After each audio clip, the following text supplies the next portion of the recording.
تعرف إن في ناس من أقل كلمة ما تعرفش تنام الليل بطوله، وتفضل تفكر في تفاصيل الكلمة اللي انت قلتها.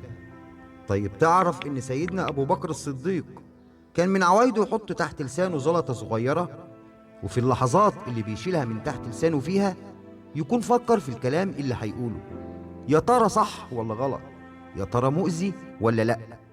والموقف ده علمني أعرف قيمة الكلمة وإيقاعها على قلبي وعلى مشاعر اللي بيسمعها مني.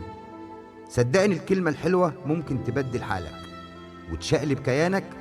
الكلمة الطيبة صدقة. في كلمة بتكسر خاطر، وكلمة تفرحك وتخليك مبسوط وحابب حياتك، وبكلمة تبقى معدوم الإحساس، وبكلمة تبقى حاسس باللي حواليك ورحيم بيهم. وكل ده بيحصل بسبب كلمة. متخيلين كلمة ممكن تعمل إيه في البني آدم؟ علشان كده احنا بنقول خدوا بالكم من أفعالكم واجبروا بخاطر بعض. وصدقني لما تقول كلمة حلوة لحد تجبر بخاطره وتطيب قلبه، ربنا سبحانه وتعالى هيتولاك في أي مشكلة أو خنقة أنت فيها. جبر الخواطر نعمة.